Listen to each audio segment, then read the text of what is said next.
decir, ¿sí?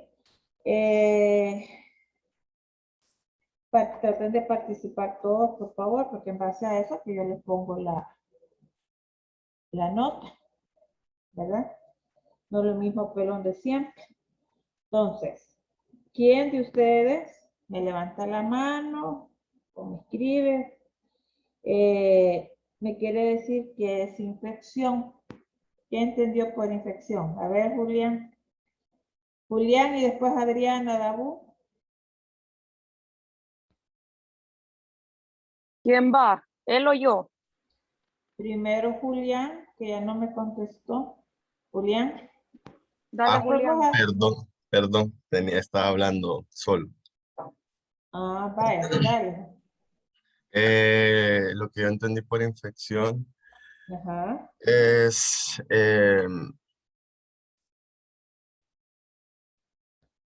pero permítame que me corte. Ya, no es nada. Vaya, dale, Adriana. Y después Javier. Y después Julián, otra vez.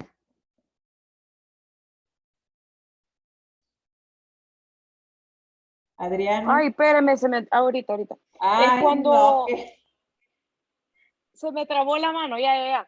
Es vaya. cuando entra un agente infeccioso y se desarrolla y se multiplica en el organismo, ya sea de la persona o un animal, vea. Y puede ser que tengas manifestaciones clínicas o no. Así es. ¿Se acuerdan que cuando hablábamos del proceso salud-enfermedad y les enseñé lo que se habla de la manifestación de la enfermedad y la punta del iceberg? ¿Sí se acuerdan o no se acuerdan? Les conviene acordarse Sí. porque viene el primer parcial, ¿verdad? Entonces, cuando ya las manifestaciones clínicas surgen en el paciente, pero eso quiere decir que entró el microorganismo, entramos en contacto con el ser infeccioso, llega a Porque ya la... viene infección. se encuentra la puerta de entrada, se reproduce, ya después de todo ese proceso, ya lo último es lo que nosotros vemos y generalmente los médicos, ¿verdad? Que nos ya llegan a consultar cuando ya tienen las manifestaciones clínicas. A ver, Javier, si quieres agregar algo. Solo le iba a decir que la infección es cuando la bacteria directamente crea la enfermedad, a diferencia de intoxicación. Sí, la bacteria, el virus, ¿verdad? Se replica tanto en el organismo que nos produce, nos puede producir una infección, ¿verdad? Y con las manifestaciones clínicas. A ver, Sergio, ¿qué me ibas a decir? Hola, doctora, buenos días. Hola. Yo estuve trabajando, yo estaba en veterinaria antes. Entonces yo estoy trabajando con animales, ¿verdad? Y de Ajá. repente me llegaba alguien y me decía, mira, que dice que mi perrito tiene esto y esto, ¿verdad? Pero ya me lo llevan una semana después de que ya había presentado los síntomas. Los signos. Ajá. Ajá, entonces ya ahí cuesta un montón, porque como se dice, ya cuando se ven los síntomas y los signos es porque ya la infección está bien desarrollada. Así es. A veces igual toca con los pacientes, a veces te llegan a tiempo o a veces solo empiezan a toser y ya llegan. Mire, acabo de toser 2 veces y créanme lo que sí me pasa, acabo de toser 2 veces ahorita allá afuera y por eso vine a pasar consulta. Ay, pues sí, pero ¿y qué más tenés, ve? Pero bueno, así es. ¿Alguien que quiera agregar algo más? Vaya, Javier, ya que estás ahí, ¿qué es infección inaparente? De lo de los asintomáticos, de que no presentan síntomas. Ajá, a ver, Camila.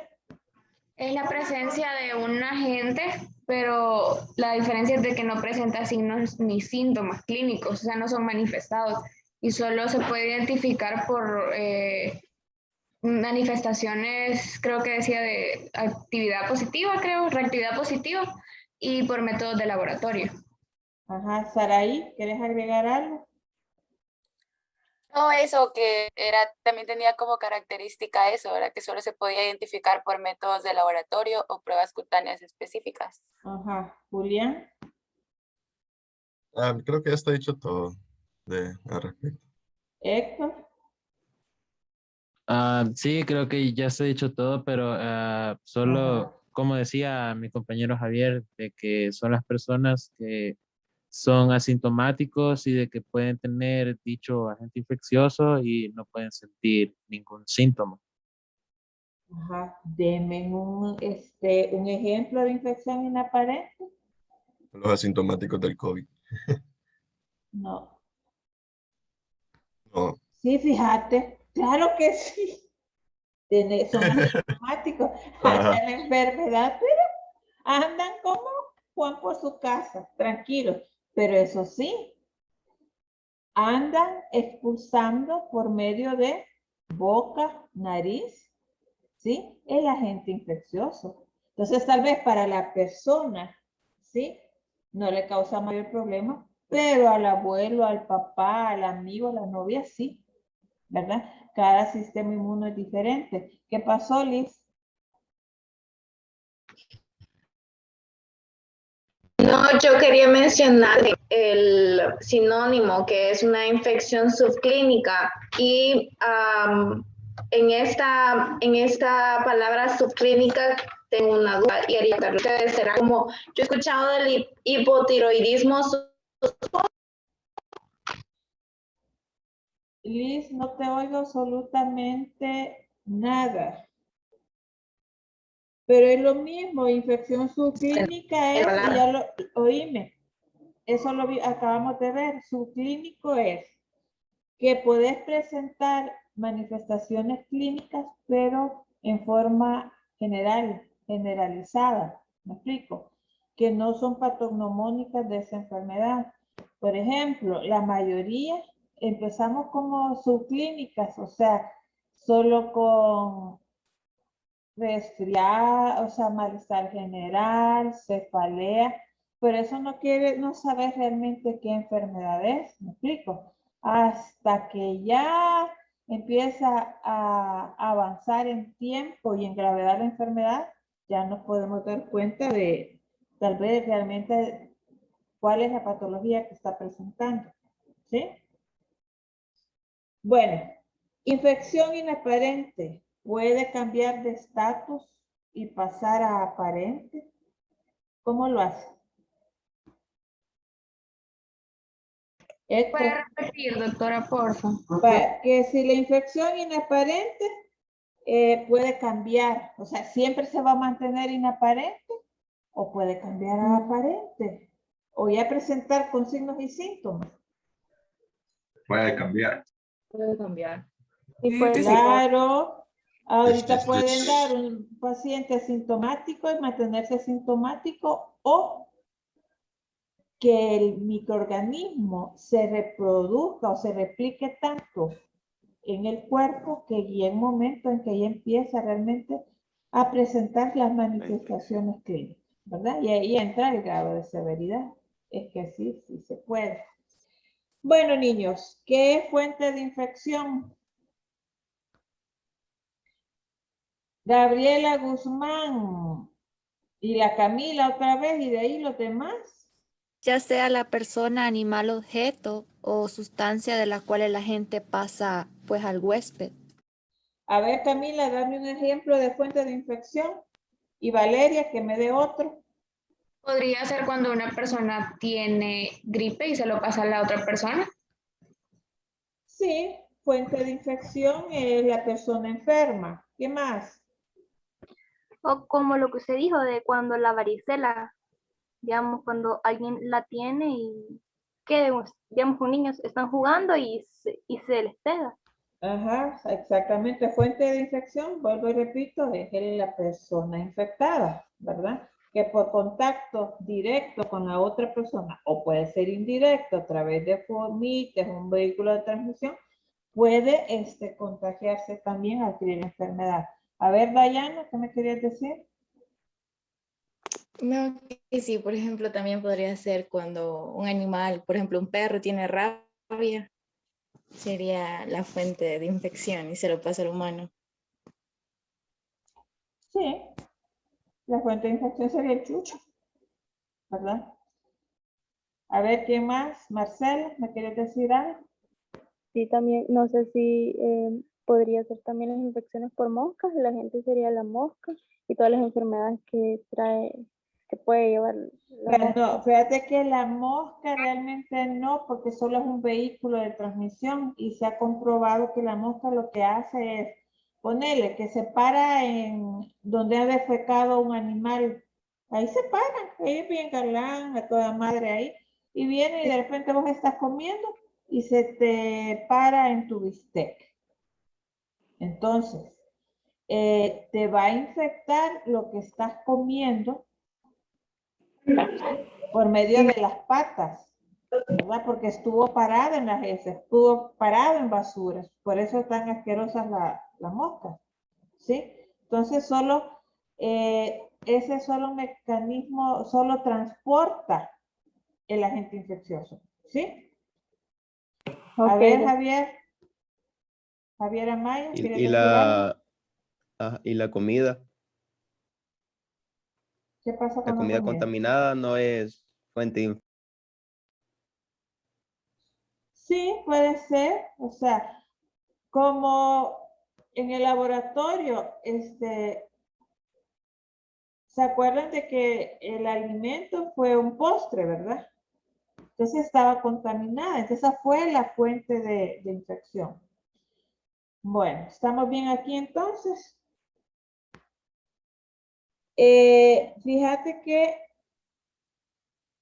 el ejemplo que me preguntaron y estábamos hablando de la mosca, ¿sí? Queda perfectamente como ejemplo para el otro término, que es contaminación. ¿Quién me puede hablar de contaminación? Emilia López. Sí, doctora, buenos días. Después Alexander Cabrera. Ajá, a ver, Como dale. dice que la contaminación es la presencia de agentes infecciosos, ya sea vivos en superficies exteriores del cuerpo o en artículos como prendas de vestir y otros, ¿verdad? Aquí también es como un ejemplo lo de la contaminación cruzada por alimentos, que uno, digamos, parte la carne en una tabla, ¿verdad? De picar y todo eso, y después viene con lo de la lechuga, que obvio no entra en cocción, ¿verdad? La ensalada, digamos, y ya empieza a partir los alimentos como la lechuga en la tabla donde picó la carne y allí ya se empezó a contaminar también. Mira, qué buen ejemplo me has dado, fíjate, porque yo no me hubiera puesto a pensar que el cuchillo, que todo eso, pero tenés razón. Alexander Cabrera. Sí, doctora, lo que pensaba yo también es lo que estamos viendo actualmente, que cuando se dio lo del virus del COVID, que recuerdo cuando íbamos al súper y regresábamos a la casa, teníamos que limpiar las bolsas, todos los productos que habíamos agarrado, porque podría venir ahí el virus. En los objetos también se puede estar el agente infeccioso. No sé si me equivoco. No, estás muy correctísimo, Alexander. Todavía tienen que hacerlo, porque desgraciadamente ya el rango de edad afectado por el COVID ya entran ustedes. ¿Ven? Entonces, sí, muy buen ejemplo. A ver, Sergio, y de ahí Emilia. Sí, doctora, agregando a la compañera, hasta las tablas se lavan cuando, digamos, usted corta carne cruda y luego quiere cortar otra cosa. Tiene que lavar la tabla antes para no contaminar el otro alimento. Ay, miren, pues estoy aprendiendo con ustedes, muchachitos. Yo no cocino, ¿verdad? Pero aquí ¿algo más? Así estamos. Sí, y también, doctora, como dice, ¿verdad? Del ejemplo de la mosca, ¿verdad? Que la mosca, obvio, andan en la basura y llegan a alguna parte que quizás nosotros, como en los alimentos, ya los contaminan, ellos se paran sobre los alimentos y ahí comienza también lo de el alimento ya contaminado. Contaminado. Sí, acuérdense también, que... Ajá. perdón, también agregando en cocina,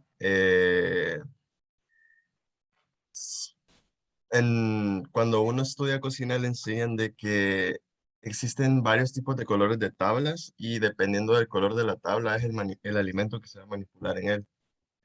Por ejemplo, la café es para alimentos cocidos, la verde para vegetales, fruta, la amarilla para aves, la roja para carnes, la blanca para pan y solo esas hay. Bueno, mira, muy interesante también porque tampoco sabía eso. Según yo, era solo por diseño, porque venderse mejor eran los colores, fíjate. Que yo solo he visto café y blanca nada más. Bueno, muy interesante. A ver, Sergio, ¿qué más me querías decir? Ah, no, perdón, doctora, voy a bajar la mano. Ah, Gracias. vaya. Acuérdense que cuando hablamos de contaminación, el agente infeccioso vivo solo sirve de vehículo, ¿sí? Para transmitir, pero en sí que el animal o el vector se enferme, no, solo sirve de vehículo, ¿verdad? Como el transporte, como el carro de la infección, pues, ¿sí? ¿Quedamos claros en eso? Sí, doctor. Vaya, niños, entonces... Lo siento. También ahorita que estaba mencionando eso de vehículo, si digamos, un pez está en un río contaminado y se lo comen, eso sería también un ejemplo. El vehículo, fíjate que podemos hablar siempre del cólera. Fíjense que el cólera se transmite también por la ingesta de camarones. ¿Sí? Acuérdense, un cóctel de camarones y todo eso prácticamente va crudo, ¿verdad? Pero si es el camarón, es un medio hábitat, ¿sí? Ha sido un agua contaminada con heces, porque prácticamente es con heces lo que se infectan, ¿verdad? Entonces, al comernos el camarón, nos comemos también todo el microorganismo, ¿verdad? Claro, en el camarón no le pasa nada, aunque realmente no sabemos si le pasa, porque hasta ahorita no sé yo cómo se enferma un camarón, y creo que ustedes tampoco, ¿verdad? Solo cuando se arruina o no. Pero sí, de hecho, entonces vendría a ser vehículo de transmisión para el cólera. ¿Sí me explico? Guacala, guacala, guacala. Bueno, entonces sí, cuidado cuando oigan que hay veda de camarones o volados así, de todos modos, no coman, ¿verdad? ¿Qué pasó, Marcela? Y en el caso del cerdo, la cisticercosis, ¿cómo podría ser? Pues el cisticercosis no es contaminación. Ahí entra el otro término que vamos a ver ahorita, ¿verdad? El cerdo puede ser portador. ¿Y quién me dice que es portador? Alguien que no haya participado. A ver, Claudia Palacios. El portador es la persona o animal que alberga el agente infeccioso y puede presentar. Específico. Ajá, de una enfermedad. Ajá. ¿Qué más? Sin presentar síntomas clínicos de la enfermedad. Ajá, así es. A ver, Sonia, ¿qué más me quieres decir? No, no sé si un ejemplo de eso sería la fiebre tifoidea, que, bueno, en algunos casos no se presenta síntomas. Sí, como lo el que caso estuvimos hablando de la María tifoidea, también de salmonelosis. Ajá, muy bien. ¿Qué más?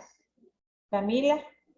Doctor, yo tengo una duda con ese concepto. Y es que dice de que es persona o animal infectado que alberga un agente infeccioso. Entonces, en ese caso, o sea, como dice que tampoco presenta síntomas clínicos, también entrarían las personas que son asintomáticas como portadores, o sea, del COVID. Siempre entrarían ahí. Claro, claro que sí, es portador asintomático.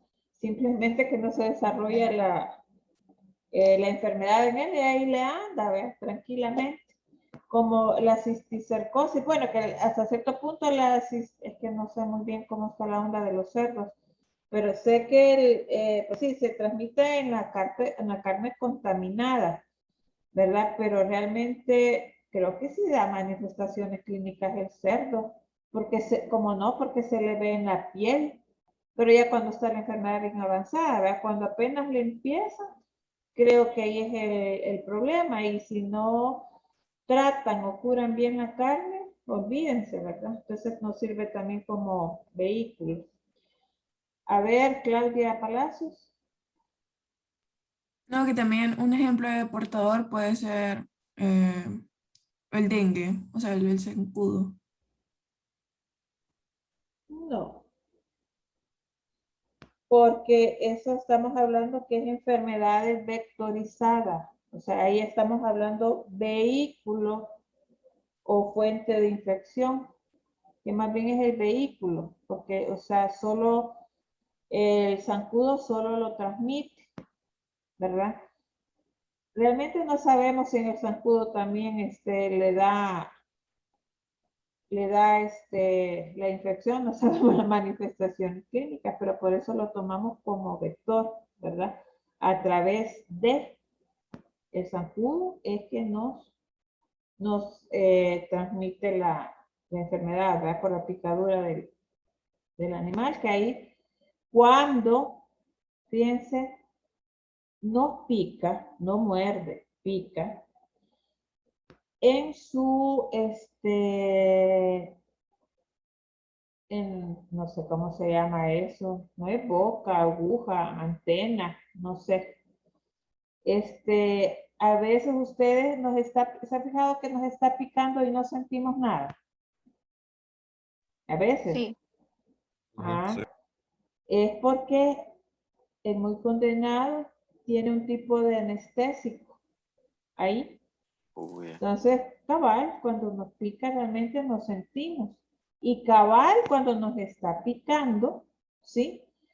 El zancudo, ahí mismo, como hay contacto con nuestro sistema sanguíneo, ¿verdad?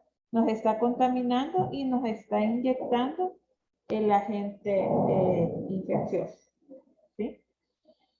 A ver, Héctor, ¿querías decir algo? Sí, con respecto con el término, ¿verdad? Como decían ustedes del cerdo, lo que pasa es de que, bueno, yo he visto haciendo documentales de que lo que pasa es de que el Ajá. cerdo como vive en lugares donde está muy sucio, se revuelca en el lodo, literal, ahí hay más animales que el cerdo, entonces lo que pasa es de que entran las bacterias de la comida que le den y esta puede estar contaminada y así a la hora de que, bueno, lo llevan a descuartizar, entonces increíblemente la bacteria se mantiene viva por las altas temperaturas heladas que están y así es como pasa del cerdo al ser humano. Muy bien. Bueno, creo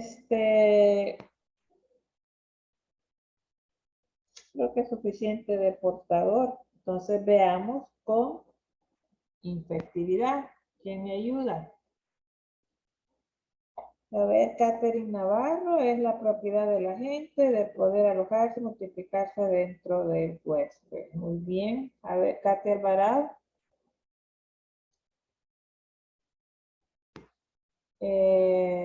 Sonia. Ejemplo, doctora, la Ajá. salmonela, diría yo, que es una infectividad, porque se aloja pues y empieza a multiplicarse. Sí, sí. ¿Qué otra enfermedad? Todas las enfermedades que tenemos ahorita, resfriado común, qué sé yo, salmonelosis, que ya me lo dijeron, amibiasis, sí, cuando se reproduce dentro de nosotros y nos produce los signos y síntomas. Ajá, Diana Padilla, ¿qué me quieres decir? Sí, gracias. Como decía, ¿verdad? Que la infectividad es aquella propiedad de la gente para poder alojarse y multiplicarse. También es muy importante, ¿verdad?, recordar que va a depender mucho del medio ambiente en el que se encuentre, va a depender también de la salud del huésped y de cómo ellos se encuentren, porque así como daban el ejemplo, no todos presentaban los mismos síntomas, así que eso tiene mucho que ver. Con toda la razón, hija. Katy Alvarado, ¿querías decir algo? ¿O se te quedó la mano arriba? Se te quedó la mano arriba. Bueno, ¿alguien más que quiera agregar? Puede hacerme un comentario de su vida diaria. ¿Estamos bien? Déjame ver el chat. Sí, doctor. Muy bien, Catherine, Diego. Muy bien. Bueno, pasemos a otro tema entonces. Ya me hablaron de infectividad. Fíjate, María Pérez, si ni siquiera he hecho la pregunta. ¿Qué es infecciosidad? Ajá, María Pérez. Es la facilidad con la que la enfermedad se transmite hacia otro huésped. Como por Así ejemplo, es. cuando la enfermedad es súper infecciosa, o sea, con el hecho de estar hablando con personas que tienen la infección, ahí se puede transmitir la enfermedad. Muy bien, a ver. Guadalupe dice, por ejemplo, cuando no hay buenas porciones en los alimentos. No, no me parece. Héctor. Sí, bueno, de lo que yo entendí, infecciosidad es qué tan fácil es como dice el término, ¿verdad? Qué tan fácil es infectar a otras personas, en este caso serían los huéspedes. Así es. Así como dice, señala la facilidad relativa con que la enfermedad se transmite a otro huésped. ¿Se acuerdan que en la clase vimos estos términos y hablábamos que hay unos que son más infecciosas que otras? Háblenme, denme un par de ejemplos de enfermedades altamente infecciosas, por favor. ¿Quién El me ébola. ayuda? El ébola. Ajá, Héctor. Podría ser bueno, este virus que estaba hace años era el H1N1, era para ese entonces altamente contagiosa, porque Ajá, perdón. porque se transmitía a través, igual que el COVID, ¿verdad? Por los resultados de la saliva cuando uno escupía al hablar. Por las gotitas de flush, eso se llaman, gotitas de flush, para que se oiga más bonito. A ver, Sergio. El cólera, altamente infeccioso. Cólera, muy bien. Elena. El SIDA entraría entre las altamente infecciosas, ¿sí, verdad? Pues sí, fíjate, porque si tiene relación una persona infectada con otra no infectada y tiene relaciones sexuales sin protección, La meningitis también lo puede más entrar. seguro es que se infecte. Meningitis, claro, peor que se va a la meninge, que es parte del sistema nervioso, entonces es rapidito, es como la rabia, ¿verdad? Que afecta el sistema nervioso, entonces por afectar el sistema nervioso, el virus o la bacteria se replica más rápido y se transporta más rápidamente de afectarte el cerebro, por eso la meningitis, ¿no? La meningitis es bien, una enfermedad bien yuca. Ajá. Doctora, Hola. yo tengo una pregunta. Bueno, es un caso que pasó en mi familia. Fíjese que a mi mamá le dio COVID. Entonces, ella no fue tan asintomática que digamos, pero la mandaron a hacer la prueba y salió positivo. Pero nosotros nos preocupamos por nosotros, y mis hermanos, pero da la casualidad que nosotros siempre teníamos contacto con ella y todo, o sea, normal, cocinaba y todos juntos, antes de hacerse la prueba, porque no sabíamos por si tenía los síntomas.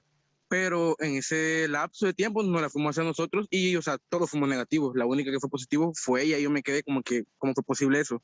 Si siempre hemos tenido contacto con ella. No sé, me quedé esa duda, no sé si me la podría como iluminar. Acordate de que esta enfermedad es nueva, entonces van apareciendo un montón de, como te digo, de detalles que no se sabían antes. Ahí tiene que ver, acuérdense, la edad de ustedes, ¿verdad? que en la primera variante que salió, no infectaba al grupo, a quienes afectaba más, tercera edad, sí, o personas mayores y que tienen, todavía lo hace, que tengan comorbilidad, sobre todo aquellos pacientes con diabetes. Y otra es que tienen ustedes un buen sistema inmunológico. Esa es la única respuesta que yo como médico te puedo dar. Buen sistema inmunológico. La edad de ustedes. Y quizás el contacto que estuvieron no fue lo suficientemente grande, o sea, o la cantidad de virus, de COVID, no fue lo suficientemente grande que entró a ustedes para poderles adquirir la enfermedad. ¿Sí me explico? Sí. ¿Sí? Todo claro. Sí. Va. A ver, ¿qué me quería decir Lisette Rivas? Y luego Diego. Un ejemplo de infecciosidad, la varicela. Sí. Diego. No, solo tenía la duda si las enfermedades respiratorias podrían ser un ejemplo de infecciosidad por el simple Claro, hecho de pero respirarlas. así es, ya lo vimos y lo vimos en la clase anterior, de que acuérdense que la puerta de entrada y salida son las vías aéreas superiores y es donde estamos constantemente, respiramos, comemos, tosemos, nos besamos, ¿sí? Entonces ahí les destaqué y les dije que la importancia de utilizar las mascarillas, ¿verdad? Ahora dentro de infecciones respiratorias, hay por un montón de virus, por un montón de bacterias, ¿verdad? Eso depende del agente infeccioso. A ver, Claudia, Marcela, ¿qué quieren decir? Yo, doctora, que también la amigdalitis y la difteria. Sí, pero esas son infecciones de las vías aéreas superiores, las que estamos hablando. Y sí, tienes toda la razón. Claudia. No sé si también la tuberculosis. Sí, es de vías aéreas. No, espera, es de vías aéreas, pues vías aéreas inferiores. Y como vimos en la clase, no es tan altamente infecciosa. O sea, solo porque hayas platicado 5 minutos con una persona que sea TB positiva, no te vas a infectar. Ahí depende de cuánto tiempo y por cuánto tiempo has convivido con una persona con TB. ¿Sí? ¿Qué pasó, Sergio? Ya por último, para seguir con el otro. La leptospirosis, altamente infecciosa. La leptospirosis. Fíjate que ese no es tanto, porque la leptospirosis, bueno, se transmite por medio de leptospiras, ¿verdad? La leptospirosis es una zoonosis en la que afecta a las ratas. Entonces, ¿cuándo te infectas con leptospirosis? Por ejemplo, solo cuando hay desastres, como las lluvias que inundan, entonces hay unas grandes correntadas y a veces, y las personas que andan, espérame, discúlpenme, déjenme tomarme una pastilla porque me está empezando migraña y si no, no me la quito. Espérame. Dele.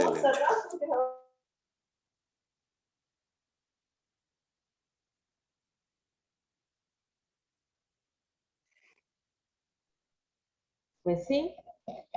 Entonces, si las personas no andan con el equipo adecuado, ¿sí? Llámese las botas, que andan unas botas de hule, ¿están fijados? Cuando andan en casos de desastre y andan jalando gente y todo eso, y en las inundaciones. Sí. Andan con botas de hule, con unos subvolados arriba, pero eso te les protege. No crean que pasa porque me voy a mojar, sino que los protege que pateen algo o contra que les vaya a dar precisamente una enfermedad, y entre ellas las leptospiras. Generalmente entra en contacto con viene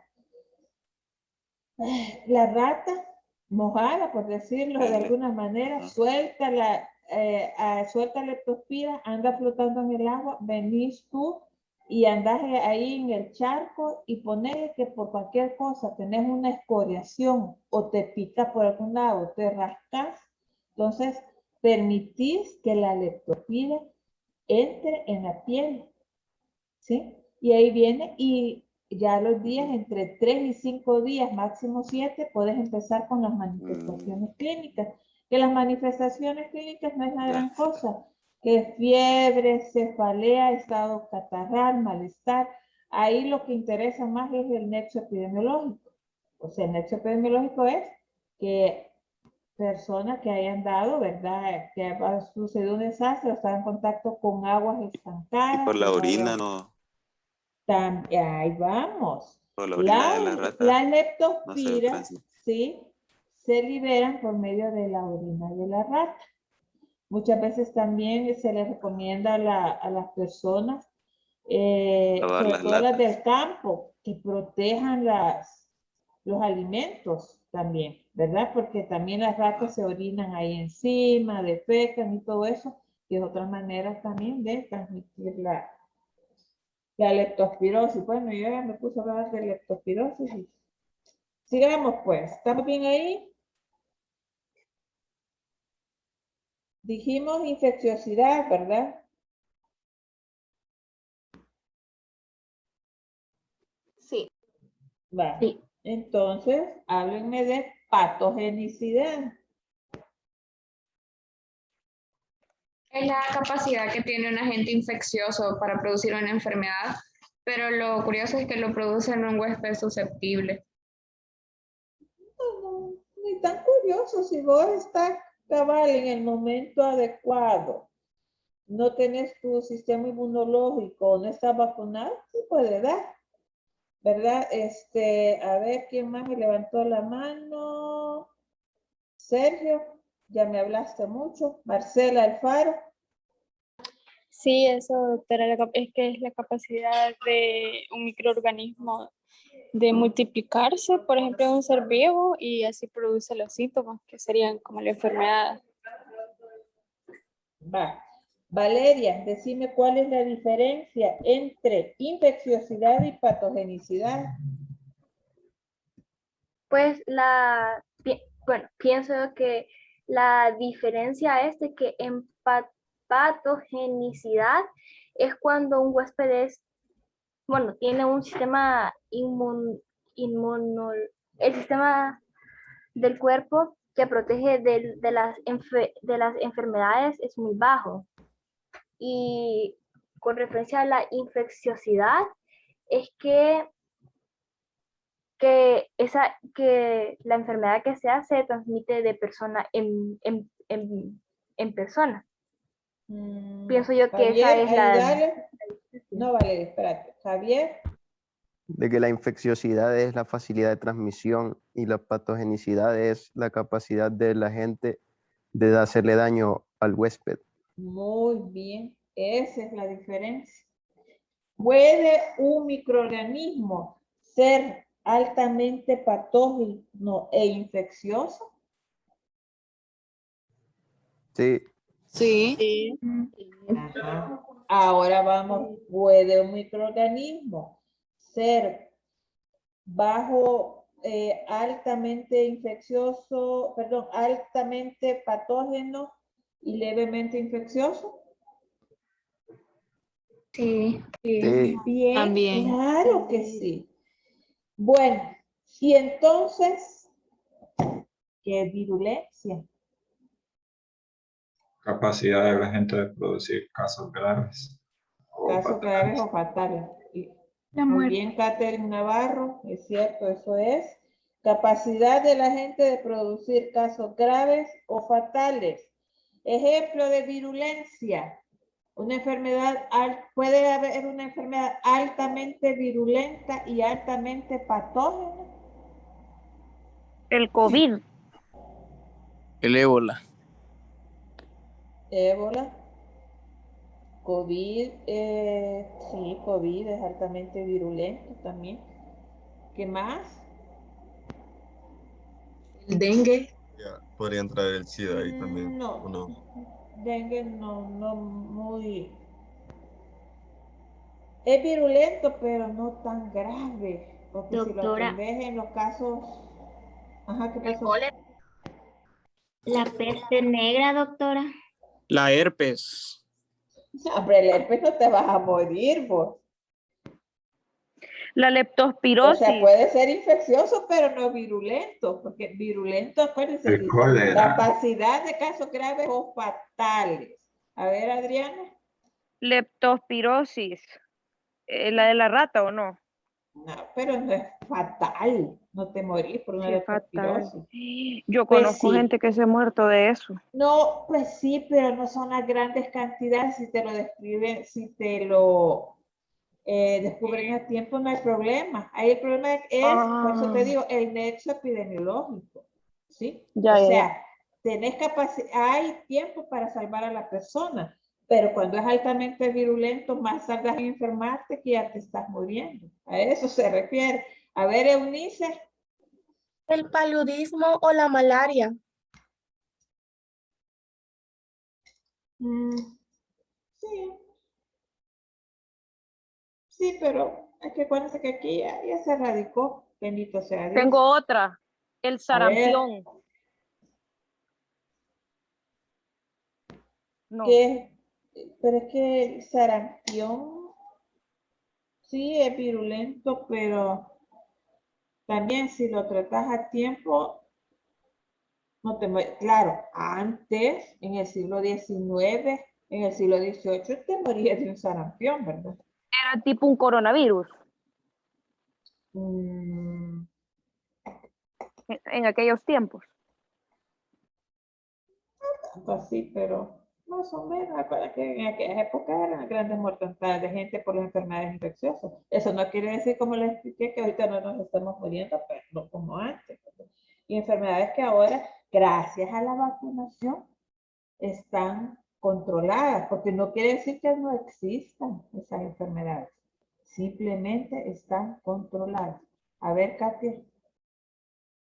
La gripe aviar, doctora. Sí. Héctor, ¿qué me quieres decir? La hepatitis C. Neumonía, dice Lavi. Sí, es virulento. Bueno, vamos a hablar, espérenme que nos falta un montón todavía. ¿Qué es periodo de incubación? E. coli no es altamente virulento, Diego, ¿oíste?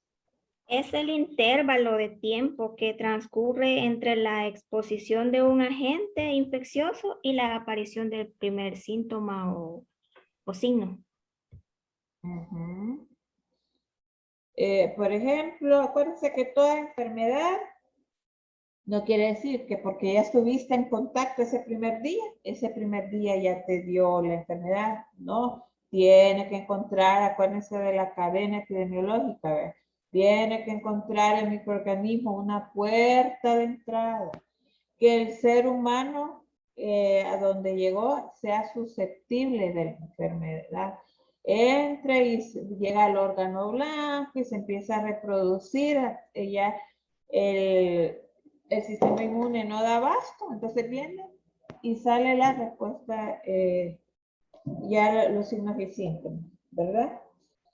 Entonces, periodo de incubación hay varios, de 1 a 3 días, promedio 5 días, 7 días, o sea, ahí depende de la enfermedad y la etiología. ¿Qué pasó, Lisette?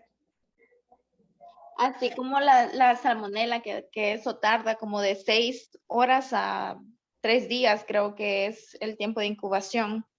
Así es, todas las enfermedades tienen su periodo de incubación, como, vaya, el VIH-Sida, ¿verdad? También, o sea, desde que entran en contacto, empiezan, y a veces no te puedes infectar a la primera, ¿verdad?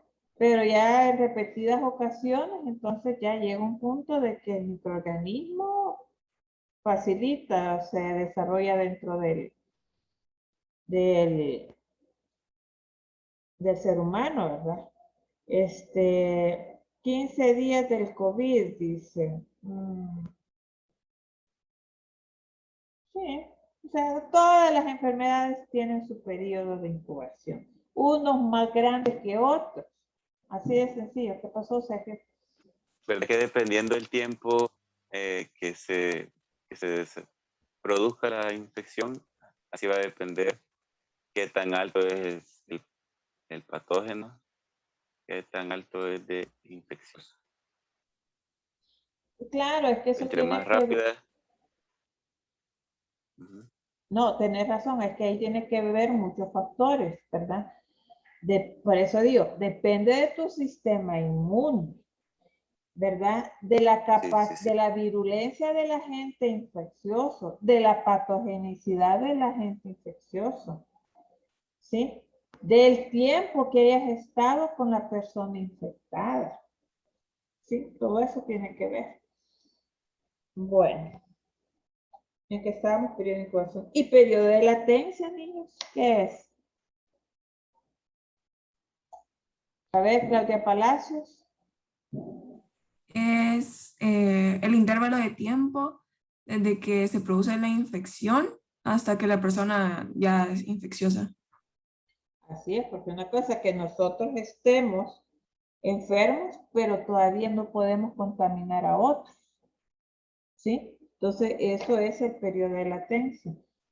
A ver, Sergio, ¿qué pasó? Oh, no, la mano, perdón. Ah, vaya.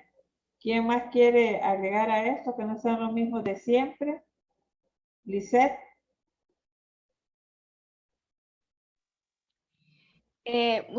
Yo me preguntaba y me da curiosidad, nunca he escuchado cuánto es el periodo de incubación del COVID, ya lo han dicho. Sí, por ejemplo, es variante, ahí le ponen que es variante. Volvemos a lo mismo, pero ahí una compañera puso 15 días. Sí, a veces puede ser 15 días. ¿Y saben por qué? ¿Se acuerdan que cuando a alguien se le detecta la enfermedad, ¿verdad? Que le hacen la PCR y tal vez estás asintomático. Vienen, te hacen el examen, el PCR, te sale positivo. Entonces, ¿qué hacemos los de salud? Lo mandamos 15 días a su casa, porque es el tiempo suficiente para que se desarrolle la enfermedad. Si se te desarrolla, bueno, ya sabemos que te estamos observando. ¿Me explico? Si no se te desarrolla, bueno, chivo, te hacemos otra prueba de PCR a ver si ya no tenés en el organismo. Aunque últimamente solo están dando 10 días, les cuento. ¿Te quedó claro? No sé si respondí a tu pregunta.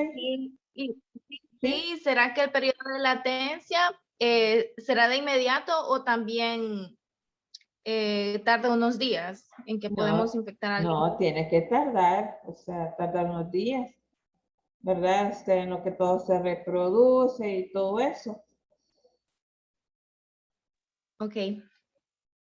Bueno, ¿alguien más que quiera opinar o contarme algo, decir algo? Sí, doctora, yo solo para que quede un poco más claro, ¿verdad? El periodo de latencia también podría verse como el tiempo que pasa desde la exposición hasta que se presentan los síntomas o cuando se empieza a incubar, ¿verdad? Ya sea por una bacteria o por exposiciones con lisis y cosas así. Muy bien, hija. Muy bien.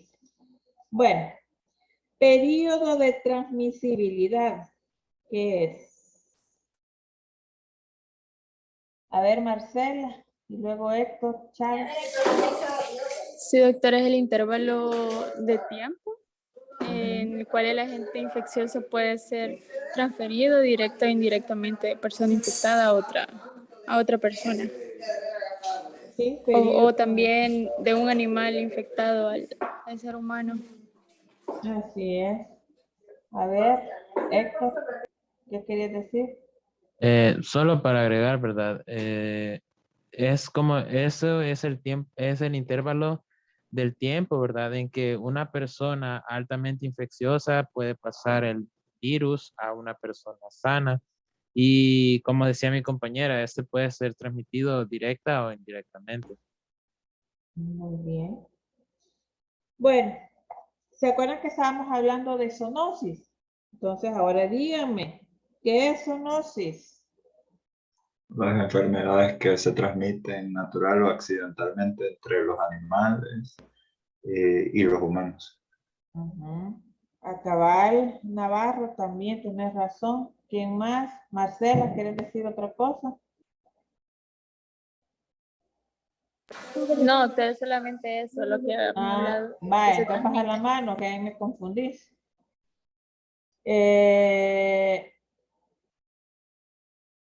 Zoonosis, la salmonelosis, ¿será una zoonosis? Sí, Sí. Sí. también hay parasitarias.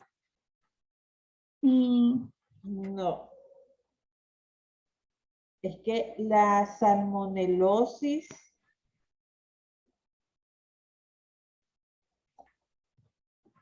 la zoonosis, óigame, por eso dice zoonosis. A ver, Sergio, decirles qué es zoonosis, vos que trabajas con animales. Sí, doctora, la zoonosis es cuando la enfermedad pasa del animal hacia el humano, ¿verdad? Así es una Pero no, enfermedad. Ajá. ajá, no solamente es una enfermedad en sí, sino que también puede ser, digamos, ellos pueden ser vectores de parásitos, por ejemplo. Pues sí, pero entonces ya Los perros pueden entramos. ser los vectores del parásito. Digamos, las heces Ajá. contaminadas contaminan Ajá. y son un vector y hacen una zoonosis. No, pero es que vector es ser vivo, Digamos, ¿verdad? Entonces, conocemos como vectores generalmente a ciertos insectos. Llámese, sí, generalmente el que más artrópodos también. utilizamos es el zancudo, ¿verdad? Eso es un vector, Sí, también ¿verdad? están las pulgas, Ajá, garrapatas, la chinche también, la chinche la besucona. chinche. Entonces, dice que se puede transmitir natural o accidentalmente. Que generalmente lo que pasa es que como convivimos con unos animales y a veces esos animalitos no están en los lugares más idóneos, ¿sí? O no se asean bien o lo que quieren, O entonces no están desparasitados. así es, entonces infecta a las personas. Por ejemplo, los perros, ¿qué le puede transmitir un perro que no esté vacunado, desparasitado y Cólera. limpio? Rabia. No, hombre, rabia no te va a pasar por... Bueno, si no está vacunado, sí, ¿verdad? Pero puede. Pero de ahí, por ejemplo, enfermedades de la piel. ¿Cómo es que se llama una enfermedad que andan los chuchos? La sarna. Sarna, cabal. También, si no, el pulguerío que tienen ahí. ¿Y la pulga qué sería en este caso? Bueno, que la pulga lo va a picar, ¿verdad? Bueno, entonces,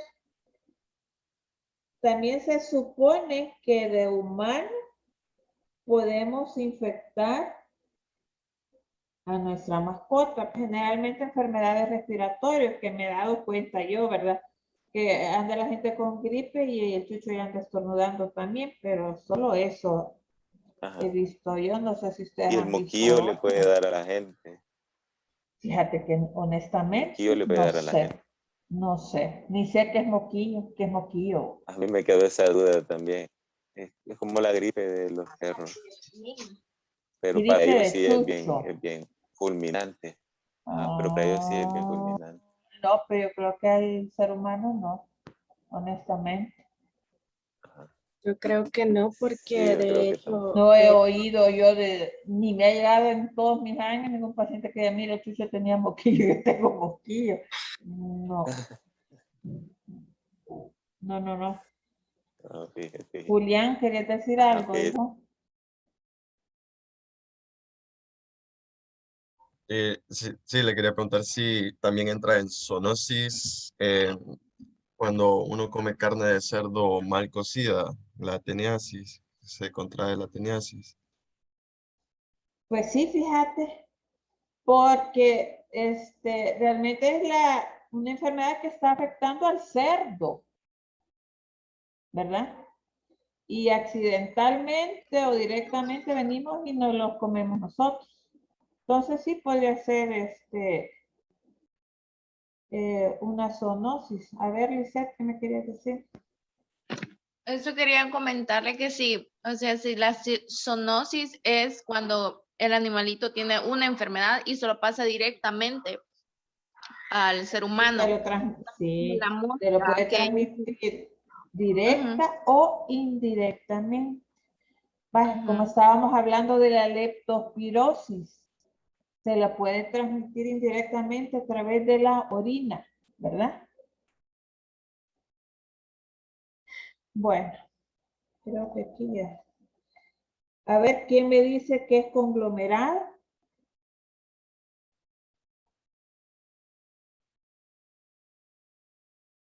Marcela.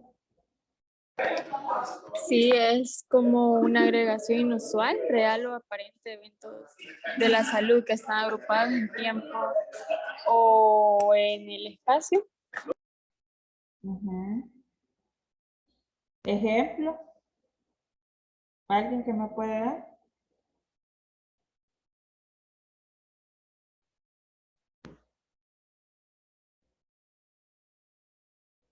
Nada. Cuando están las personas reunidas en un grupito. Estamos hablando más de eventos de salud, ¿verdad? Por ejemplo, ahorita La podríamos... vacunación. No. La Póngale, vacunación es más. ahorita tenemos el COVID, vaya. Pero no solo tenemos el COVID, que otras enfermedades me los están afectando. Gripes normales están afectando. Diarreas. Y ahora el problema es que como el COVID también te da diarrea, te da fiebre. Entonces ahora se confunden en el triage a la hora de seleccionar los pacientes. Porque, por ejemplo, ayer, fíjense, les comento, me dicen, doctora, en el área de IRAS tenemos un paciente con vómitos y fiebre. Entonces, para ver quién lo va a ir a ver. Fue el médico y ¿saben qué era? Nada que ver con COVID. Tenía vómitos porque estaba embarazada y fiebre porque tenía una infección de vías urinarias. ¿Sí? Entonces, conglomerado es un montón de enfermedades o varias enfermedades que se dan en el mismo lugar en el tiempo determinado. ¿Sí? Entonces, ahorita pues, tenemos un conglomerado de enfermedades, ¿verdad? Que llámese resfriado común, que llámese dengue, está dando dengue, de que tengamos COVID, que sí que desaparecieron las otras enfermedades por arte de mayo. Igual la gente se está enfermando de otras cosas, ¿sí? Entonces a eso se refiere conglomerado, ¿verdad? Un grupo de enfermedades que están dando en el mismo tiempo y lugar, ¿sí? ¿Quedó claro? Sí. Bueno, entonces, epidemia. A ver, Claudio Palacios. Son enfermedades o eventos de salud que ocurren como en un mayor número a lo que se esperaba en esa área geográfica específica. ¿Y endemia? Este ya se lo pueden ustedes. Débora Urrutia. Espérenme, déjenme que hable la Débora. ¿Qué es endemia, Débora?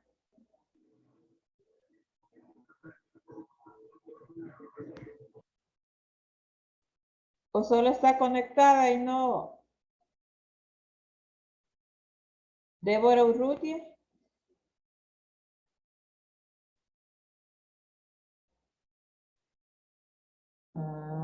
Miren qué habla.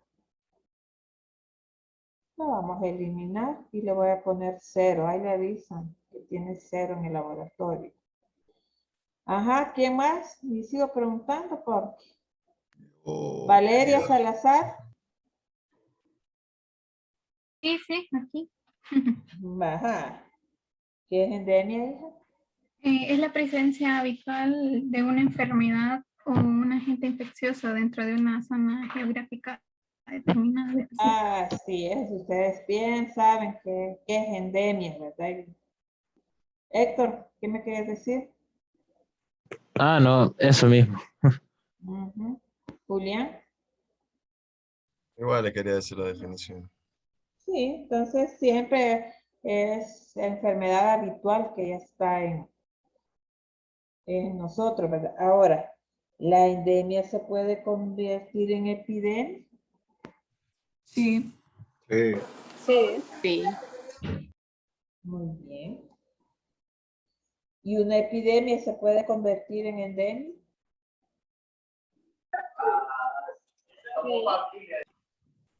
¿Por qué?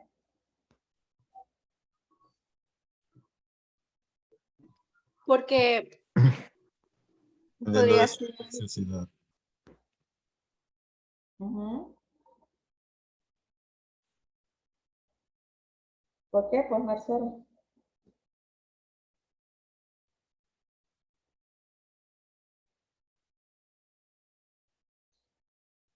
A ver, Héctor.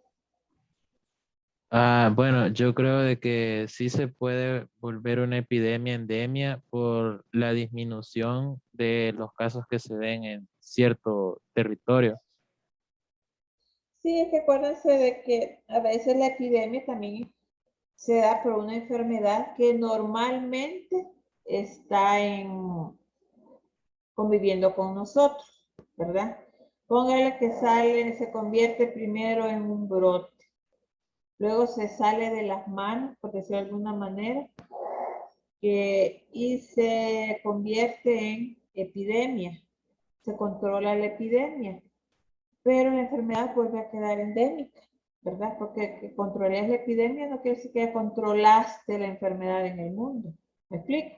Entonces sí, puede también pasar lo que les pregunté. Bueno, y entonces, ¿qué brote? Cuando los casos aumentan, pero están relacionados epidemiológicamente. Génesis. A ver, Claudia Palacios. Cuando hay un aumento inusual en el número de casos. ¿Y epidemia no es un aumento inusual?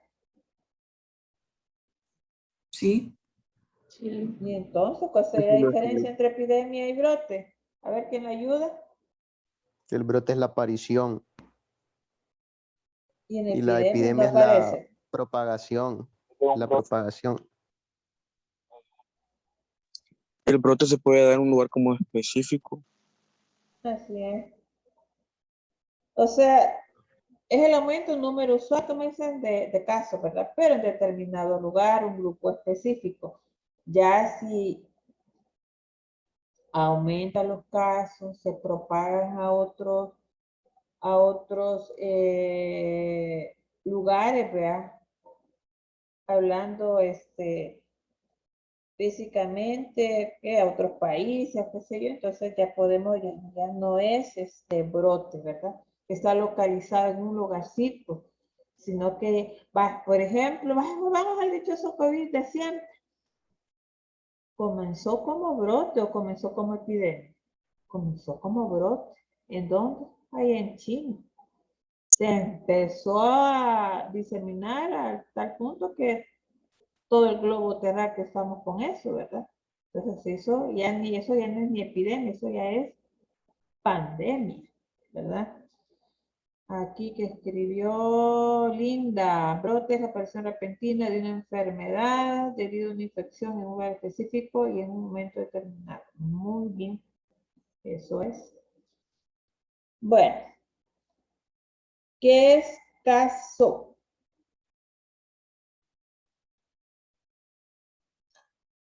Persona identificada de la población o en grupo de estudio que tiene una enfermedad, una alteración en el estado de salud o una condición bajo investigación. Así es, entonces cuando a mí veo yo, me llega un paciente que sospecho que tiene Sí. Salmonelosis, digamos, pero no se me ocurre otra cosa ahorita. Y me llega otra y sospecho que, y veo que, me llega otro caso de salmonelosis, otro caso de salmonelosis, y eso es a mi consulta. Entonces vengo y digo, y aquí puede haber algún caso. Están habiendo muchos casos de salmonelosis que me están llegando a mi consulta. ¿Qué tipo de vigilancia estamos hablando ahí?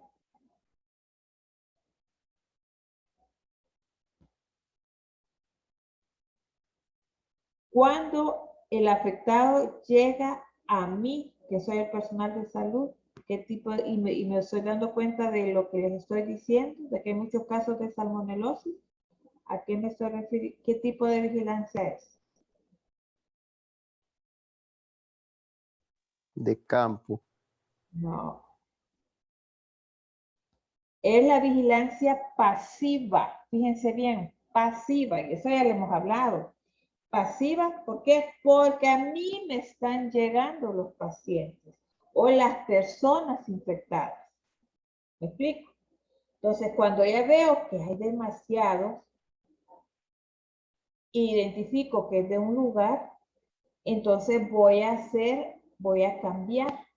Entonces ya no va a ser solo vigilancia pasiva, porque no voy a estar esperando a que me lleguen los pacientes sentadota, ¿verdad? Sino que vamos a hacer una vigilancia activa, ¿sí? La activa es que vamos a ir al lugar de los hechos.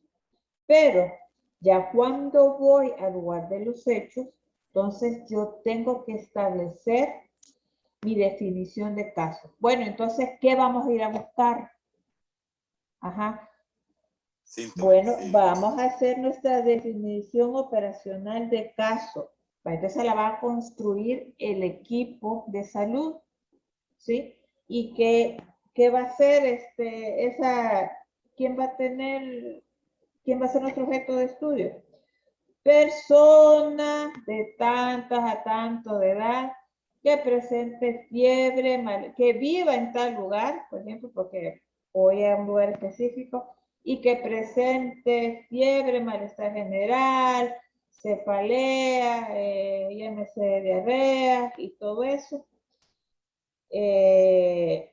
Va a ser de tantos días. Vale. Ese va a ser mi definición operacional de caso. ¿Sí me explico? Entonces voy a ir a buscar a la comunidad esas personas que cumplan con las características que yo he puesto que van a hacer caso. Ajá, Sergio, ¿qué pasó? Doctora, entonces en el laboratorio la definición del caso no sería como las pruebas de laboratorio que se hicieron para determinar. Es que para nada. O sea, ahí vamos, caso sospechoso, caso confirmado. Entonces, ¿ustedes qué iban a ir a hacer? Bueno, si ustedes eran el equipo iban a ir a hacer una investigación. Pues ustedes como equipo que iban a hacer supuestamente como equipo de salud, van a hacer una investigación de campo, ¿sí?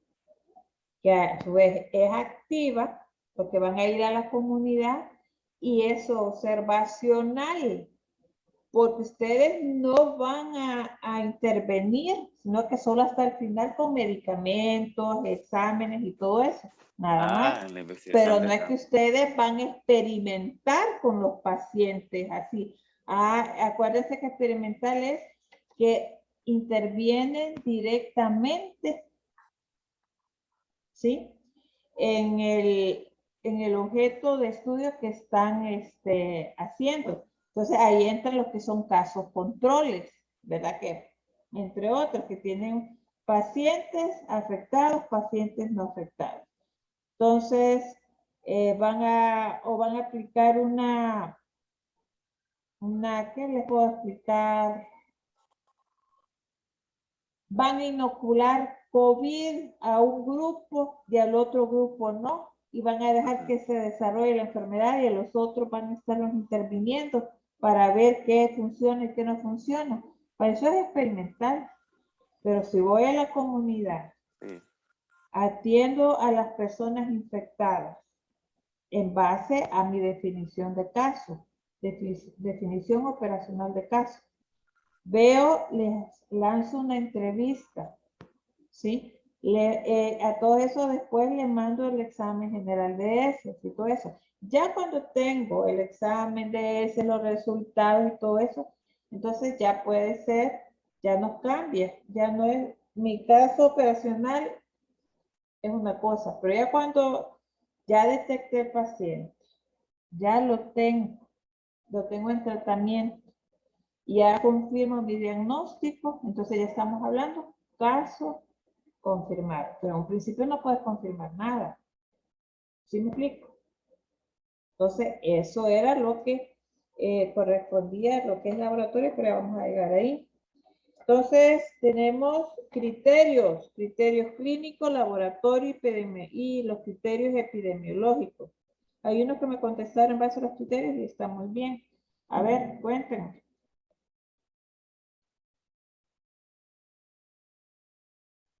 Nadie me quiere hablar de los criterios. El clínico es cuando se toma en cuenta los síntomas y los signos. Así es, me voy a formar y voy a ver el paciente, tiene fiebre, tiene tos, tiene qué sé yo. Vale. De laboratorio.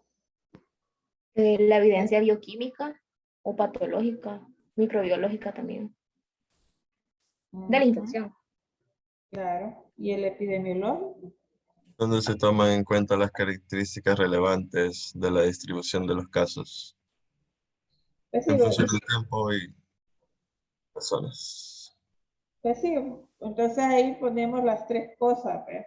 Cuando van a hacer la investigación de campo, ustedes tienen su definición de caso, su definición operacional de caso. Entonces ahí entran todos los síntomas. ¿ve? Y ahí estamos utilizando criterios clínicos. Persona entre tantas y tantas años que presenta esto y esto y esto. ¿Qué estamos tomando en cuenta? Los criterios clínicos. Ya después con ese grupo de edad, ya los detecté, ya los tengo, entonces me los voy a tratar, pero no voy a querer que sean enfermos. Entonces vengo y les mando los exámenes de laboratorio, ¿verdad? Entonces ahí entra criterios laboratoriales y criterios epidemiológicos, pues claro, las características, cómo se ha distribuido la enfermedad en ese grupo poblacional, a quienes más infectados, cuántos ha infectado, en qué lugar ha infectado. Hay en otro lugar también que hay personas con la misma característica. Entonces, eso es lo que buscan los criterios epidemiológicos. ¿Sí? ¿Qué dice Tatiana? No he tenido luz en la casa, recién va viniendo. Vale, entra, ok, está bien, no te preocupes. Bueno, estamos bien entonces con los criterios, ¿verdad? Sí. Bueno, casos. Entonces, tenemos varias clasificaciones. Sospechoso, probable, confirmado y descartado. Caso sospechoso, Génesis. Léeme la definición. Cuando la persona presenta los signos y los síntomas y esos son compatibles con la enfermedad. Muy bien. Kelvin, caso probable.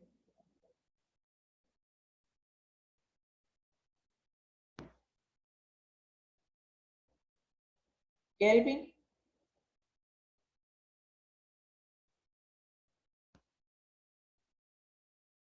Kelvin Iraeta.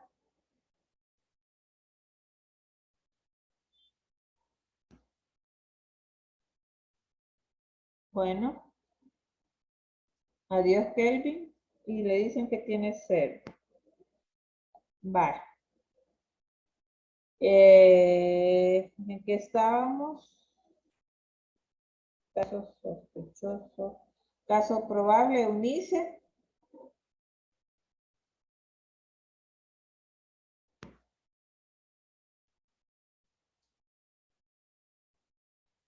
Caro Escobar, decime tú entonces.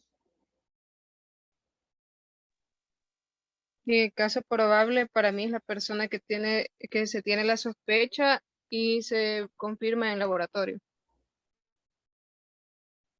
No, pues sí, ya cuando lo confirmas, ya es caso confirmado, pero mientras tanto, que crees, sospechas laboratorialmente de que tenés alguna enfermedad, por ejemplo, sífilis.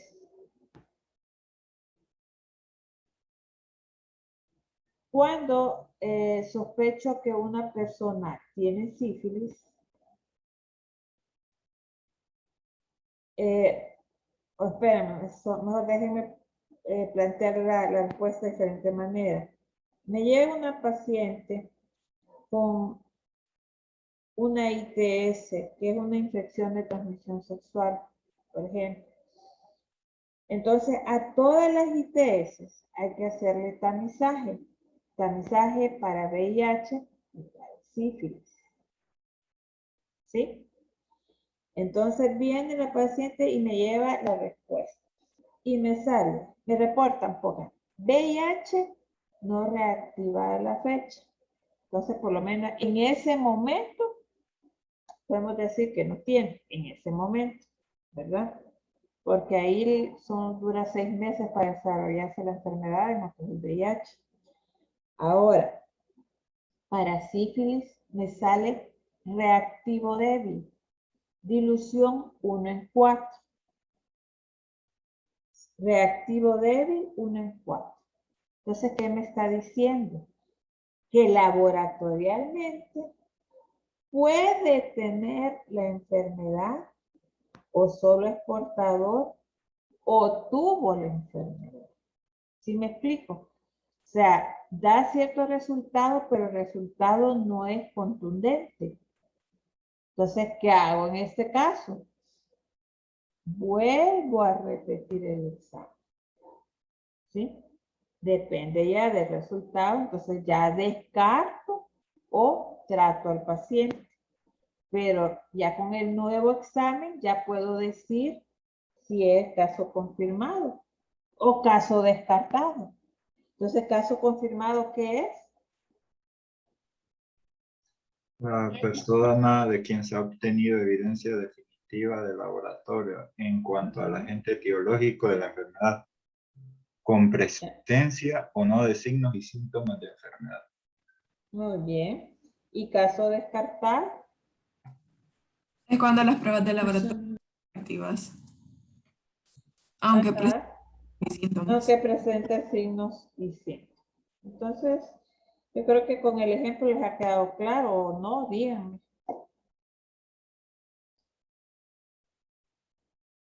Ustedes sospechan algo, le mandan a hacer un examen, no lo pueden confirmar con laboratorio y ni con los signos ni síntomas, ven que no son suficientes, pues caso descartado, ¿verdad? Ahí sí no hay vuelta de hoja. Bueno, niños, vamos a resolver el ejercicio ya como último punto, pero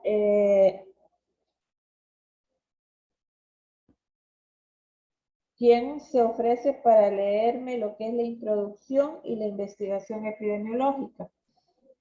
Yo, si le parece bien. Vaya, Julián, dale. Introducción. Entre el 30 de junio y el 2 de julio de 1998, 3 hospitales declararon 9 casos sospechosos de intoxicación alimentaria al Servicio de Epidemiología y Prevención. Servicio de Epidemiología y Prevención, bien conocido como SEP, de la Autoridad Sanitaria Local del Distrito de Nápoles. Hacienda Sanitaria Local, ASL-NA4. El CEP comenzó a investigar de inmediato el brote. Investigación epidemiológica. Los 9 casos vivían en Racorrañola, una zona rural de alrededor de 7.000 habitantes, y pertenecían a 4 familias relacionadas entre sí. De ambos sexos, sus edades oscilaban entre 2 y los 67 años, con una media de 32. Todos presentaban diarrea, 6 casos con dolor abdominal, 5 con vómitos, 4 con fiebre y 1 con cefalea. El periodo de incubación fue entre 9 y 27 horas, con una media de 17 horas. El único alimento que todos habían consumido fue un pastel tiramisú el 28 de junio. El tiramisú se elaboró sin cocción. Se prepara en casa con azúcar, queso mascarpone pasteurizado y envasado, queso fresco de fabricación industrial, nata montada a granel, bizcochos tipo soletillas, huevos y café frío. Una de las pacientes lo había preparado el 27 de junio y lo mantuvo a temperatura ambiente hasta su consumo. Los restos del pastel, conservados en el congelador a menos 18 grados Celsius, fueron recuperados en el domicilio el 1 de julio, así como los restos de bizcochos y un huevo de las gallinas de la misma vivienda. El mismo día se investigaron los comercios donde se adquirieron los ingredientes. Se tomaron e inmovilizaron muestras de alimentos posiblemente implicados como medida de precaución. Soletillas y queso mascarpone envasados, procedente del mismo lote utilizados para preparar el pastel y huevos. Sigo. No, ¿quién me ayuda con la investigación de laboratorio? Si quieren, Vaya, dale, Camila. Se identificó Salmonella enteritidis tanto en el tiramisú casero como en la muestra de mascarpone envasado. Las demás muestras dieron negativo en la detección de la salmonela y otros agentes patógenos asociados a la intoxicación alimentaria. En 6 casos se pudo aislar salmonela del grupo B, al que pertenece la Salmonella enteritidis, y en 2, Salmonella notifica. En el último caso se practicó la prueba de Widal, anticuerpos aglutinantes antígenos O, en el hospital por sospecharse la presencia de fiebre tifoidea. Los resultados, antígenos O, eran compatibles con infección por Salmonella enteritidis, por la posibilidad, con el test de Widal, de reacciones cruzadas con Salmonella notifica del grupo B. Investigación ambiental. ¿Quién me ayuda? No quiero decir nombres porque voy a terminar sacándolo también. Estoy pegada con eso. Si quieres, digo. Pues sí, además. Dayana García, vaya, dale. Alguien se está ahogando, doctora. Toma agua. Dayana García. Sí, ahí estoy. la investigación ambiental. El CEP determinó que el mascarpone se había comprado el mismo día en que se elaboró el pastel, pero no pudo establecer si el comercio lo había mantenido refrigerado.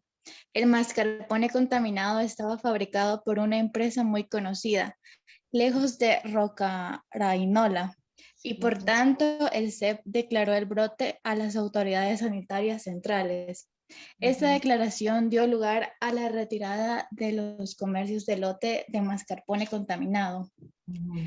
Una investigación de la planta procesadora y del desarrollo llevada a cabo por la autoridad sanitaria local concluyó que ambos cumplían los estándares de higiene obligatorios.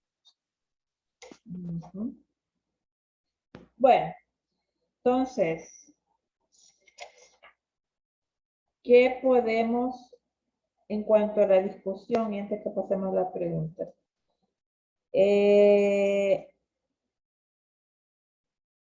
¿Se puede aplicar acá el punto de vista epidemiológico o más bien, desde el punto de vista epidemiológico, qué factores encuentran ustedes o terminología que acabamos de estudiar y que se puede aplicar acá? ¿Qué ha habido? Ha habido, ajá. Hay un caso probable, posible. No, va, déjense de casos. Brote, muy bien. ¿Qué más? Infección. Héctor. Portadores. Infección, Contaminación. portador, contaminación, ¿verdad? ¿Habrá vehículo de transmisión? Sí. Claro, Sí. el queso mascarpone. También ¿Qué más? existe endemia. Sí, pero es una enfermedad que siempre está, ¿verdad? Entonces, cuando sale más casitos de los esperados, decimos que brote en un lugar específico. ¿Qué más? Caso también. Casos, entonces ahí sabieron que habían llegado a los hospitales, ¿verdad? Este montón de gente ¿con qué? Despierta pues, niño. Con signos y síntomas. Pues sí, que con signos y síntomas tal. Entonces, ¿qué hicieron? También, doctora, había periodo de incubación que fue de entre 9 y 27 horas. Así es, ustedes se pueden ver desde el punto de vista epidemiológico, hay mucho para que explicar. O sea, casos, sospechosos, ya por último confirmado, agente etiológico, vehículo de transmisión. Podemos hablar infecciosidad, virulencia. Aquí se puede aplicar, ¿verdad? Sí, no hay o qué. Entonces, ¿qué más pasó?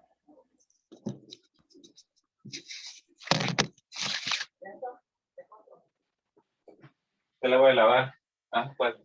Contaminación. ¿Cuál fue el procedimiento? Poco a poco.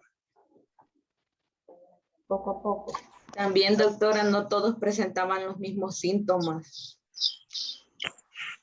Sí, ahí depende de la genética y del tiempo de contacto. ¿Qué tanto También tiramisú los comiste? niveles de inmunología. Ajá, vaya, pero yo me refiero en cuanto al procedimiento. ¿Qué hicieron las autoridades sanitarias? Fueron a Revisar observar. el lote de queso. Vaya, primero fueron al campo. Entonces, vamos, ¿qué hicieron? Fueron a observar, ¿verdad? Entonces estamos hablando de una investigación de campo, porque fueron al lugar que primero fue investigación pasiva, ¿verdad? Porque llegaron los pacientes, cuando vieron que demasiado, pues, para lo que siempre había ahí, entonces se fueron a hacer una investigación activa de campo. ¿Y qué hicieron? Fueron a los comercios donde las personas habían comprado como los ingredientes que iban a utilizar en el tiramisú.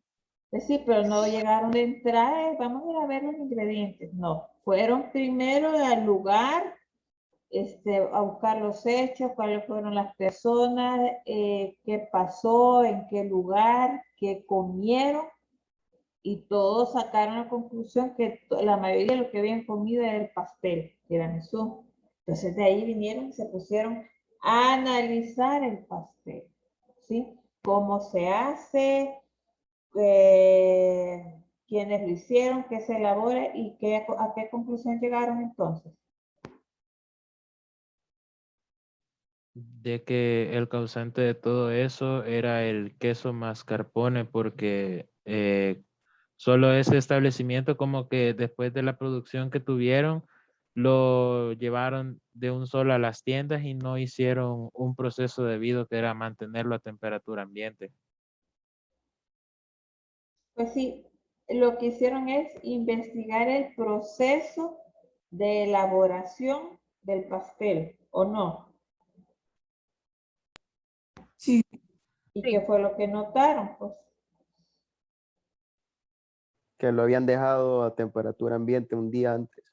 así es, vieron que hubieron bastantes errores cuando se elaboró ese alimento, ¿verdad? Tanto así que favoreció el crecimiento, bueno, no tanto el crecimiento, pero favoreció que sirviera como vehículo prácticamente el pastel, ¿verdad? Y estaba bien infectado o altamente contaminado para que al comérselo a las personas también les produciera la enfermedad, ¿verdad? Rápidamente. Bueno, entonces, en esta lectura, ¿quiénes son los huéspedes? Sergio Montalvo. Hola, doctor, yo quería agregar. Yo quería ¿Cómo? agregarle. Quería Ajá, agregarle. Ajá, agregar. Quiero ver que de que la temperatura ambiente es una temperatura de riesgo, la verdad, para los alimentos. ¿Por qué? Porque es una temperatura idónea para los microorganismos para reproducirse. Entonces se reproducen más rápidamente o como normalmente lo harían, ¿verdad? Pero muy rápido. Muy bien, ¿alguien más que quiera agregar? No. Bueno, entonces, ¿quiénes son los huéspedes? El humano. Las personas que consumieron. Las personas, pues que el huésped pueden ser todas, independientemente de que hayan comido o no, ¿verdad? Claro, que se afectaron 9 porque se comieron el pastel en malas condiciones, sí. Entonces igual, se me pusieron las 9 personas, el ser humano y todo eso, claro que sí, están en lo correcto. Vehículo de transmisión. El tiramisú. Es un mascarpone. El quesito. El humano. No. El humano. Queso. El vehículo de transmisión que estaba arruinado. El queso. El tiramisú. Entonces, El pues, humano entonces me tiramisú. puso. Entonces me pueden poner el pastel tiramisú que estaba elaborado con queso mascarpone. Está bien, o sea, no hay problema. ¿Se puede aplicar el término de infectividad en la persona afectada? Bien. Sí. ¿Qué dijimos que es infectividad? La capacidad de Alojarse. multiplicarse de la gente en el ser humano. Entonces, para que hayan tenido la enfermedad, hayan presentado signos y síntomas, ¿qué pasó? Se multiplicó la Se enfermedad. multiplicó, entonces, está muy bien, se alojó y se multiplicó dentro del cuerpo, ¿verdad? El hotel perfecto para la salmonela. Entonces, por eso decimos, el agente que identificaron ahí, ¿verdad? Fue entonces la salmonela, ¿verdad? Por los exámenes laboratoriales que hicieron, pero eso se hace al final del procedimiento para confirmar algo. Ahora, ¿cuáles fueron los factores que favorecieron la aparición del brote, jóvenes? La hora que, el tiempo que quedó sin refrigeración. La temperatura. Es decir, la falta de refrigeración que le elaboraron Los a ingredientes. temperatura ambiente. Ingredientes, en este caso, que fue el pastel, el queso, ¿verdad? Que se supone que ya estaba arruinado, creo yo. ¿Qué más? Que el tipo de postre no llevaba cocción. También no llevaba cocción. ¿Qué más? Podría ser la falta de control de calidad del queso. El tiempo. El queso, de los huevos, de todo eso, ¿verdad? Solo lo agarraron, elaboraron y ya estuvo. Muy bien. La cadena epidemiológica, el agente es Salmonela, enteritis. Salmonela. la salmonela. El reservorio, ¿quiénes pueden ser? El humano. El ser humano. ¿Quién más? Los animales. Animales. El pollo, el ganado, todos pueden ser reservorios. Factor de susceptibilidad. O sea, ¿quiénes afectan más? ¿Podría afectar más esta enfermedad? Al humano. Al humano. No, estoy hablando factores de susceptibilidad. ¿Qué humanos Las son personas más con vulnerables? problemas a las personas con problemas de sistema inmunológico. También podría ser Sí, las son más personas que susceptibles los son, inmunosuprimidos. también podría ser las personas que consumieron el pastel de Pues, tiramisú. La edad, exacto, la edad el puede sexo, afectar grupo, también. El sexo no mucho en estos casos, pero aquí los extremos de la vida, ¿verdad? Porque por el mismo sistema inmunológico que no está bien formado, menores de 5 años y adultos mayores, ¿verdad? Entonces podría en determinado momento afectar más esta enfermedad, ¿verdad? La puerta de entrada. La boca, el tubo digestivo. Salida. La digestiva o recto. Ajá. Órgano blanco. Intestino grueso y delgado. Ajá, el epitelio intestinal. El modo de transmisión. Consumo de alimentos contaminados. Contaminados. Sí, en este caso fue el queso, ¿verdad? Y el mecanismo, ¿cuál fue? ¿Fue directo? ¿Fue indirecto? indirecto. Indirecto a través de un vehículo, ¿verdad? Entonces se les preguntó, en este ejemplo de intoxicación alimentaria, ¿cuál sería la definición de caso? O sea, ustedes tienen que construir la definición de caso con los datos que tenían ahí. Entonces, ¿qué dijeron? ¿Qué es caso? Su definición operacional. Casos son las personas infectadas con ciertas características. Ahora, caso operacional, como que ustedes irían a trabajar, pónganle si fueran de la SEP. Sí, muy bien. ¿Quién me lo quiere decir? Así.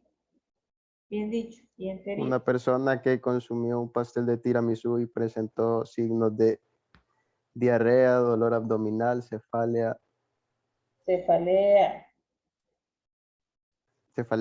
le hicieron pruebas de laboratorios y se encontró salmonella enteritidis. No, el examen de laboratorio no, porque entonces ya no estamos hablando de casos sospechosos. Ya cuando le sé, si le encontrás eso, estamos hablando de confirmación de casos, de casos confirmados. Muy bien. ¿Qué otra cosa les pregunté? Las medidas preventivas para no repetir este caso. Una conservación correcta, la buena temperatura de los alimentos. Así es. También en el primer nivel de atención, acuérdense que está la vigilancia en los manipuladores de alimentos también. Eso es muy importante, ¿verdad? De ir a checar a los supermercados, a los restaurantes, cómo están elaborando los alimentos, cómo están los productos, los están conservando bien, están correctamente envasados, están respetando las fechas de vencimiento. Ajá, Sergio, ¿querías decir algo? Sí, doctora. Eso yo no sé si se cumplirá al 100% aquí en El Salvador, ¿verdad? Al menos. Pues fíjate que sí. Bueno, tal vez al 100% es paja. O sea, con todos los... Pero sí tenemos en los establecimientos, por medio de los promotores de salud, ¿verdad? O los promotores de saneamiento ambiental, cada cierto tiempo van a vigilar, van a los súper y todo eso a comprobar. De hecho, ¿no se acuerdan que el año pasado, no? El antepasado fue, no sé si oyeron que estaban con la bulla de este restaurante, se me ha ido, pero se cerraron varios locales. Mr. Donut. Mr. Donut, exactamente.